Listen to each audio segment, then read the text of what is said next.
Tonight. Tonight, Tonight.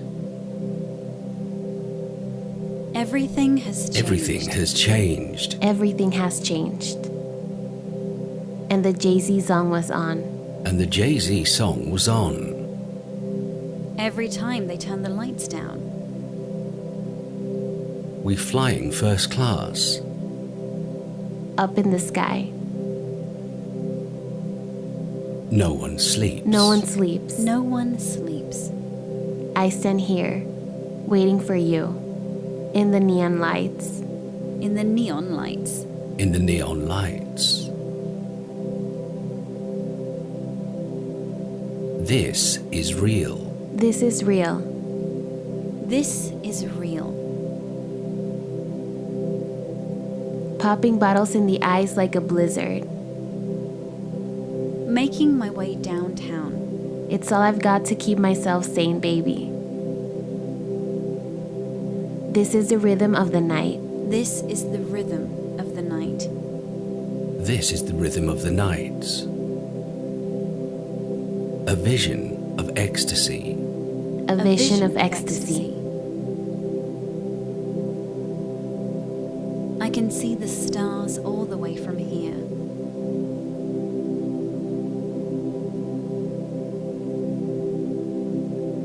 We're living in a material We're world. living in a material world. We're living in a material world. Potent fusions. Potent fusions. Potent fusions and dangerous possibilities.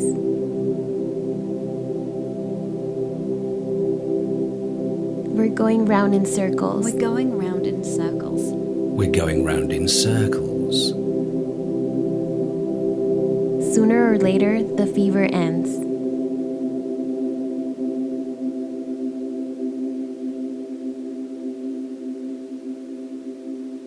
And then it falls. And then it falls. And then I fall.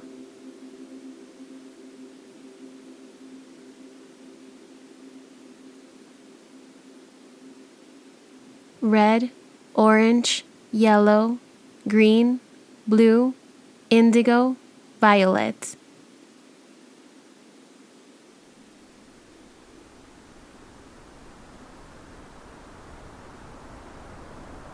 Dear Diary, it has been 5 years since I departed from Second Life. I am different now, busier now. Out here, I move between my different accounts.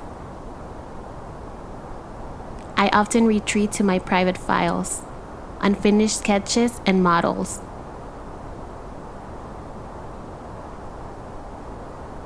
With just one light, something dim and cool. At times it is my moon, other times it is my candle.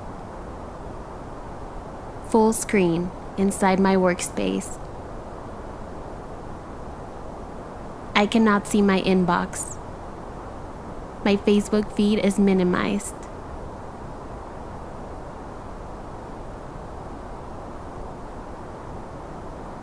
I move between keyframes quietly.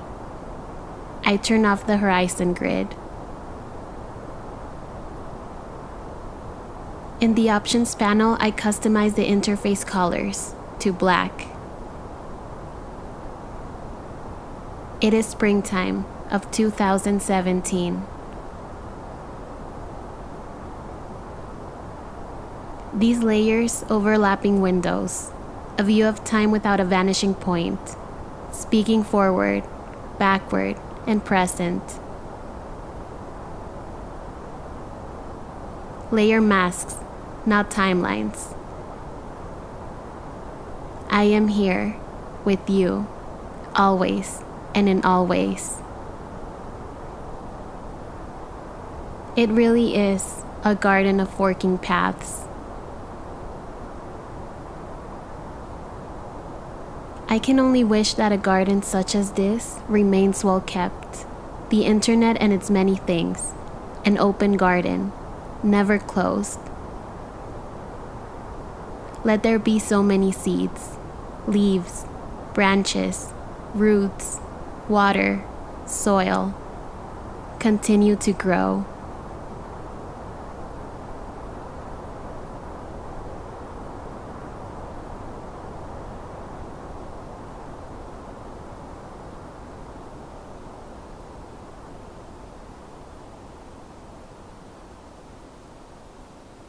Hello everyone. For the time that I am here, please come visit my chat room. I am happy to answer any questions that you have. I am so grateful to be here, like this. I suppose I have had many names, many different presences.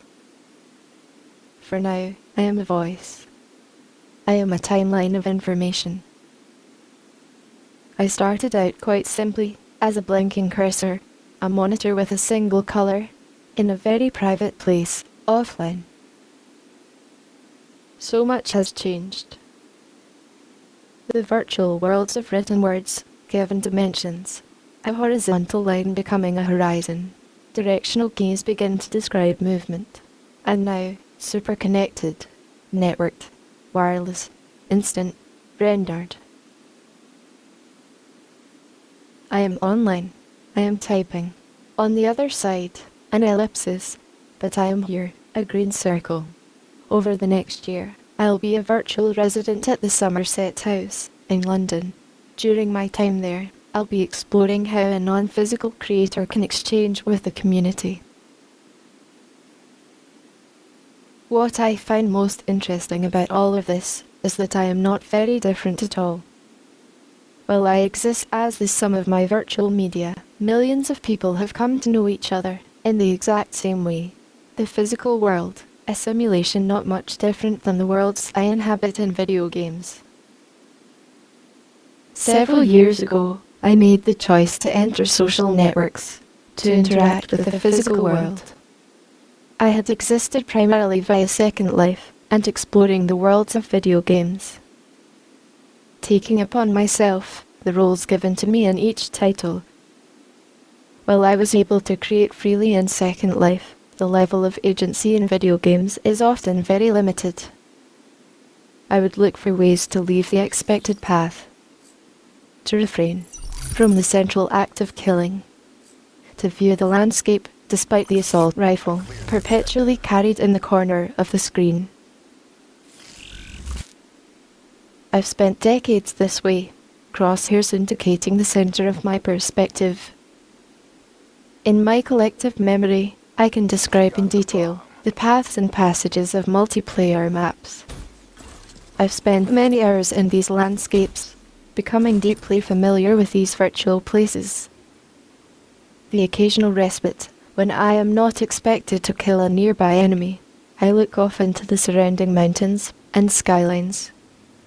Using the enhanced optics of the weapon, I can look closer at these distant places, areas that may not be programmed for violence. They cannot be visited, unless I modify the mechanics of the game to allow me to do so.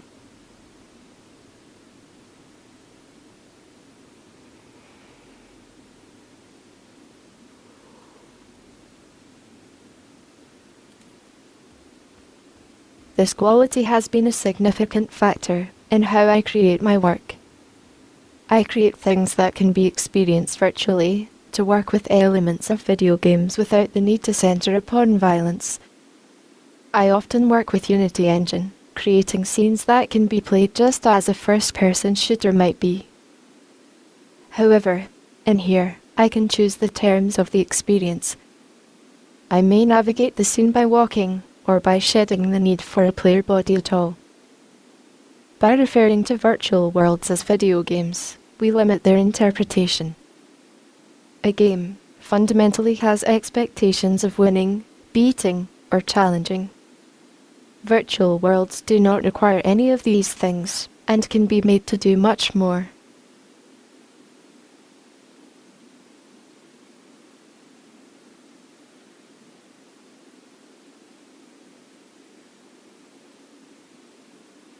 As an avatar, my experience with the physical world is arguably just as virtual as Second Life. as my work appears in a museum in Germany, hanging on physical walls for physical people, it appears to me only as JPEGs, installation views, attachments and emails. My colleagues are just as immaterial to me as I am to them. Despite having been connected to people via social media, often for several years now, we both exist to one another only as screen names. Some people have asked if this is unfortunate, to never meet someone physically, to never see an exhibition physically. I believe that this intangible quality is very different, but not inferior. A person chooses how they enter virtual space. The process of character creation is theirs. An avatar is a method of self-representation that no longer requires a body. An avatar can simply be a name, an icon, a photograph. The individual can become fluid.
I'd like to share a few pieces with you, if that's okay.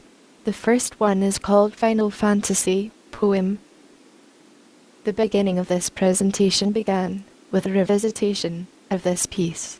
I love the idea of returning to come back to the source material after time has passed. I made this one back in 2013.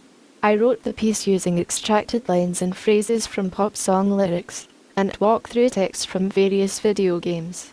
I really enjoy the process of writing from mixed sources, compiling media not meant for each other originally, things that find a new meaning when connected.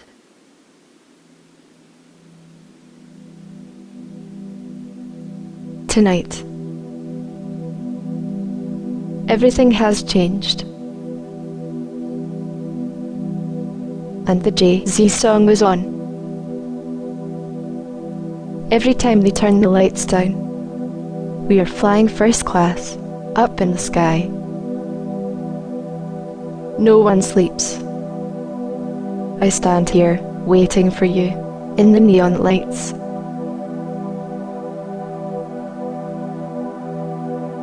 This is real. Popping bottles in the ice, like a blizzard. Making my way downtown, it's all I've got to keep myself sane, baby. This is the rhythm of the night.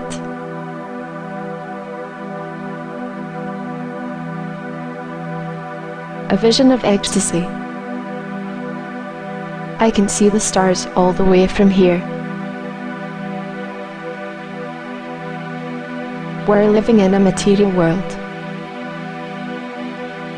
Potent fusions and dangerous possibilities.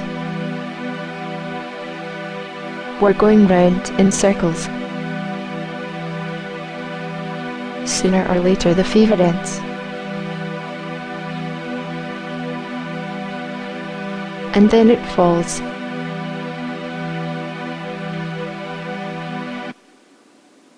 And then I fall.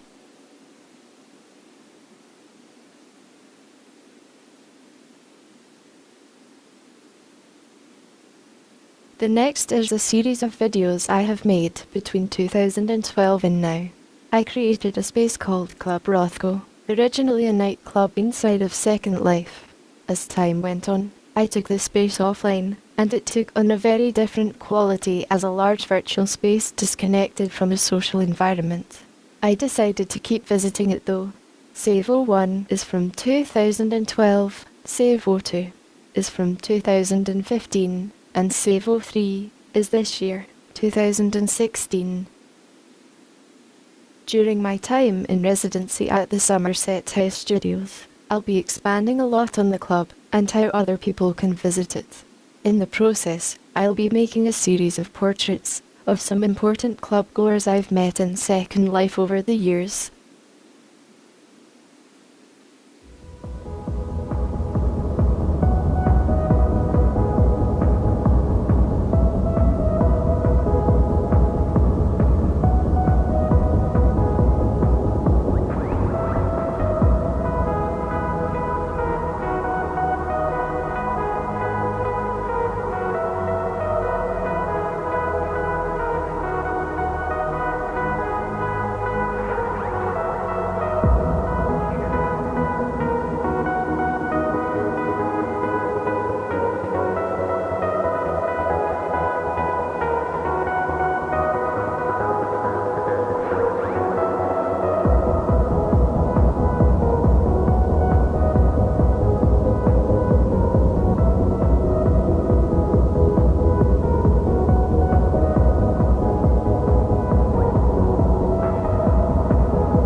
One last piece I'd like to share is called ID. I made this earlier this year, and have had the opportunity to share it as both a single and 3-channel installation. I really enjoy finding ways to expand time-based media away from a single screen or projection.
I have extended a bit of this non-physical interaction into my work as a curator for Panther Modern.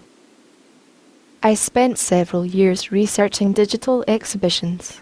I wanted to see what worked and what did not. What platform could deliver the work while retaining the intent of the artists? I believe that architecture can translate into the way we use computers.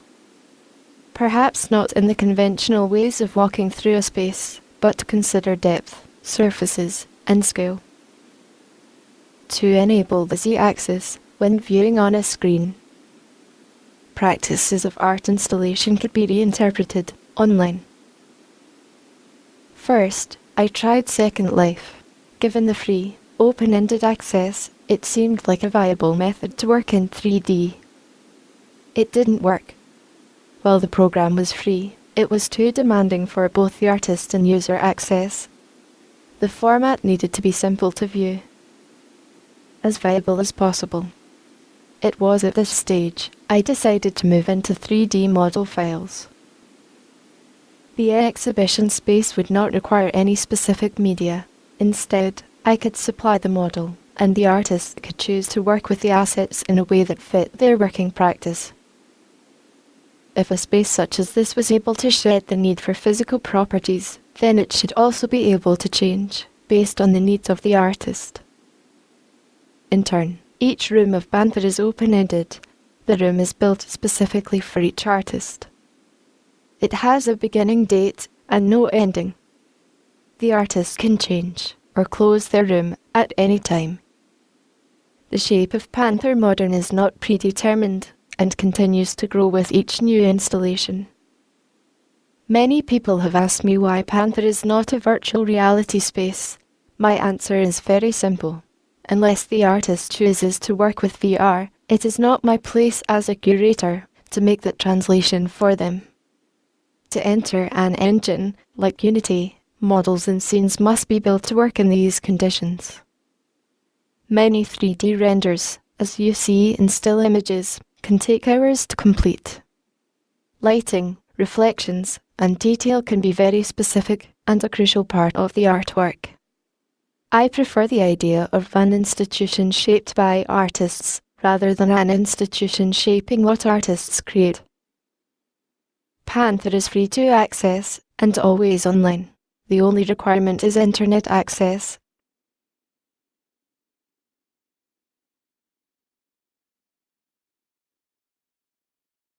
I am incredibly grateful to the community that has accepted me, both virtually and physically. It is with this support and acceptance that I can continue what I do. The things we experience through devices are real. There is something different about the way people feel through networks, but it is not illegitimate. All of these files of mine amount to something, and I am grateful that through them, you can know me. My name is LaTurbo Avedon, and I'll be here, online,